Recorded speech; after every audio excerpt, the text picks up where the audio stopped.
Muy buenas noches, bienvenidos a nuestro podcast show de esta noche. Exploraremos hoy el conductismo contextual y el conductismo mediacional. Soy Andrea y me complace estar aquí acompañados por Milena, Tatiana y Arley, estudiantes de segundo semestre de Psicología de la Corporación Universitaria Minuto de Dios. Muy buenas noches, chicos y chicas, ¿cómo están hoy? Buenas noches. Buenas noches a todos. Buenas noches. Bueno, muchísimas gracias por atender el llamado. Hoy vamos a hablar un poco de los conceptos de estos nuevos neoconductismos que nos hacen propuestas diferentes dentro del planteamiento del conductismo radical. La historia de la psicología empieza a evolucionar con estos rompimientos que trabajan diferentes autores. Iniciemos por el mediacional. Sin más preámbulos, me gustaría de pronto que Arley nos contara un poco cómo este concepto general de este nuevo conductismo que arranca con una propuesta muy interesante de Tolman. Bien, pues partamos de que el conductismo mediacional es parte principal del conductismo tradicional, el cual contempla las variables estímulo y respuesta como base del análisis conductual. El conductismo mediacional hace parte del neoconductismo. Propone la participación de variables entre estímulo y respuesta, es decir, hay variables mediadoras en el proceso conductual. El modelo de Wentworth, estímulo, organismo, respuesta. Tolman y Hall hacen parte del denominado neoconductismo. En el conductismo propositivo de Tolman se eliminan la mente y la conciencia del estudio de la psicología como ejes subjetivos. Sin embargo, ubica el propósito y la cognición como variables mediadoras, ubicadas entre el estímulo y la respuesta. El organismo es altamente susceptible a modificación en función de su propósito. Dentro del aprendizaje existen. El texto La historia de la psicología de Castro nos propone el concepto relaciones cognitivas entre signos y significados, mapas cognitivos. Esto surge en los años 70 como procesamiento de la información. Un ejemplo para entender más esto sería si tomáramos como una situación actual, lo que es el COVID. Como sabemos, el COVID afectó a muchas personas, pero no es lo mismo escuchar hablar a personas que simplemente saben del tema por lo que se comentó, a personas que padecieron de la enfermedad o perdieron a alguien a causa de ella, ya que las personas que sufrieron estas pérdidas o la enfermedad lo sienten con más profundidad, con más intensidad, y a la hora de hablarlo, pues se refleja esta situación. Claro, imagínate el cambio en la perspectiva cuando empezamos a tener en cuenta al organismo como productor de conducta, ¿no? Entonces empezamos a ver nuevos matices dentro de la investigación de cómo producimos estas conductas. Pero entonces, ¿cuáles son esos principios fundamentales que entran a ser parte de este conductismo mediacional, Tatiana? Claro que sí, entre los principios fundamentales se aborda la importancia del propósito, ubica la capacidad del individuo y los procesos mentales para entrar en la ecuación. El proceso cognitivo se convierte en mediador entre estímulo y respuesta. Así encontramos una variable subjetiva. El lenguaje se convierte en una respuesta mediacional. El conductismo mediacional tiene en cuenta el proceso de memoria como proceso relevante en la producción de respuestas ante un estímulo.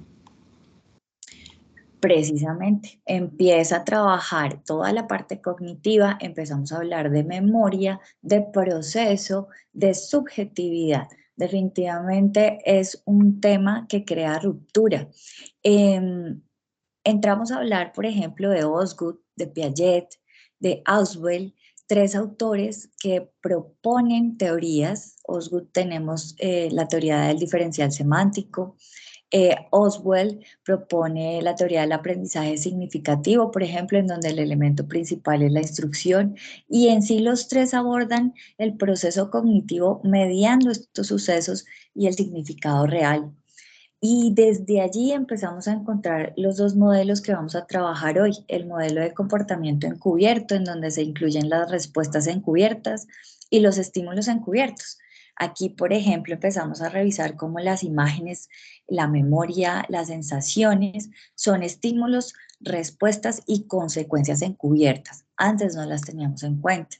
Y como segundo modelo, el modelo de procesamiento de información, en donde el organismo es el encargado de procesar activamente esas experiencias. Atkinson y Shirfin nos proponen dentro de este modelo 4 procesos: atención, codificación, almacenamiento y recuperación.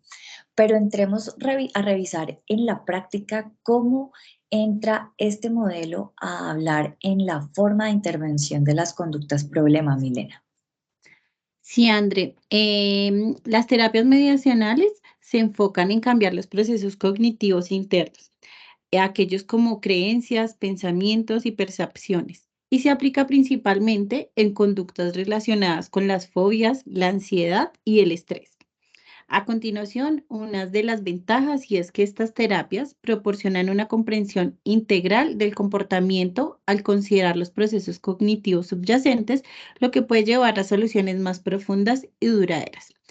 Estas terapias pueden adaptarse a las necesidades individuales de cada persona, lo que aumenta la efectividad de la intervención.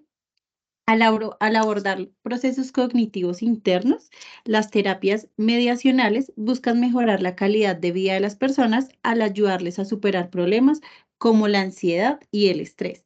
Estas terapias permiten una comprensión más profunda de las respuestas operantes, es decir, cómo las personas responden y se adaptan a su entorno. Al centrarse en procesos cognitivos, estas terapias reconocen la importancia de cómo el comportamiento afecta la vida de las personas en su conjunto. Y como desventajas podemos encontrar el enfoque en procesos cognitivos puede requerir un análisis más complejo del comportamiento en comparación con otros enfoques más conductuales y observables. La adaptación a las necesidades individuales puede ser intensiva en tiempo y recursos, lo que puede ser un desafío en entornos terapéuticos limitados. En comparación con enfoques más prescriptivos, las terapias mediacionales pueden no proporcionar instrucciones específicas sobre cómo abordar la problemática. Em, Esto es como algo en resumen, de las ventajas y desventajas que tiene el conductismo mediacional. Muchísimas gracias, Mile. Pues fijémonos que si hay una ruptura allí, es una nueva propuesta que nos propone, valga la redundancia, empezar a revisar cómo el organismo es un actor relevante dentro de los procesos de cognición. Sin embargo, no es la única que vamos a trabajar hoy. Vamos a revisar qué pasa con Hull y su propuesta de conductismo mecanicista, que empieza a ser parte de un conductismo contextual, que es otro rompimiento que hay allí, de golpe un poco hacia empezar a mirar cómo el enfoque del ser humano tiene que revisarse desde varias aristas. Arley, ¿cómo vas con Hull y su propuesta? Bueno, pues Hull por su parte, con la propuesta denominada conductismo mecanicista, analiza el impulso como un constructo hipotético, propone el valor de los refuerzos en la conducta del individuo.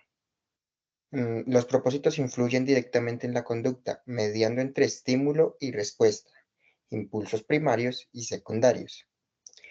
El conductismo contextual, también se usa el término contextualismo funcional, analiza la conducta en su contexto, no aislada ni fraccionada.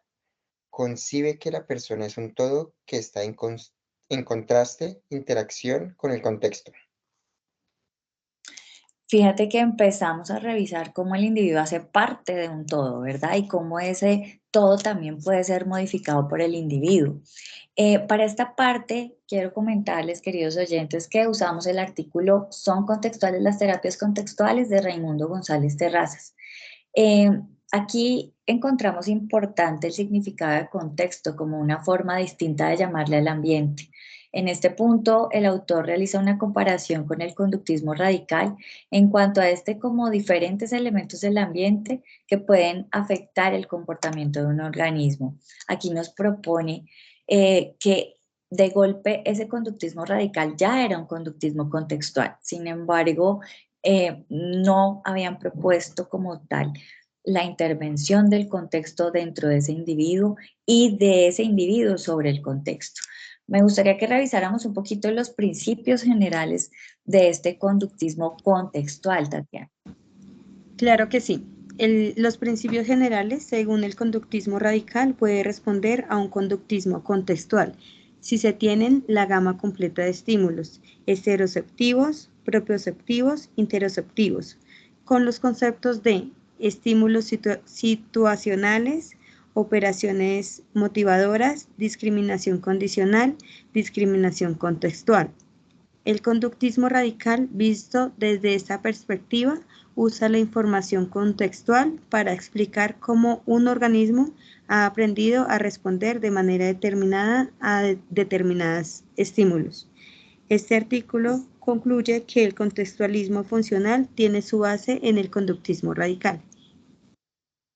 Precisamente eso es lo interesante, Tati. Empezamos a revisar cómo ese conductismo radical sigue allí presente, pero la manera de concebirlo es la que evoluciona. Según este mismo artículo, de hecho, hablamos que el contextualismo funcional usa un método idiométrico que toma al individuo como unidad única, su propia historia, su propio contexto, sus propias particularidades. Sin embargo, este mismo autor reflexiona acerca del método nomomédico, donde las leyes generales abarcan toda la población como un método complementario. Nos habla acerca de que el contexto suele ser grupal y analiza el contexto de similitud funcional solamente como herramienta para llevar a cabo procesos exitosos, sobre todo en la etapa de protocolización. Pero nuevamente, ¿para qué nos sirve toda esta nueva propuesta de conductismo contextual dentro de esa forma de intervención en las conductas problema, Milena? Sí, André.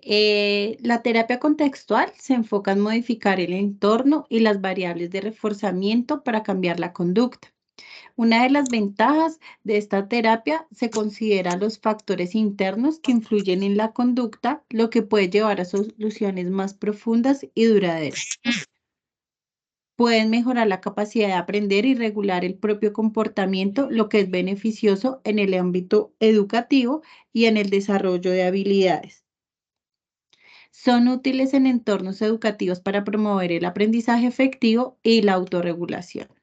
Como desventajas, la subjetividad que nos propone el sistema de creencias como modificador del contexto, ya que pueden ser excesivos o menos relevantes para abordar conductas simples que no requieren un análisis complejo. No se enfocan directamente en modificar las contingencias ambientales que pueden estar influyendo en la conducta problemática.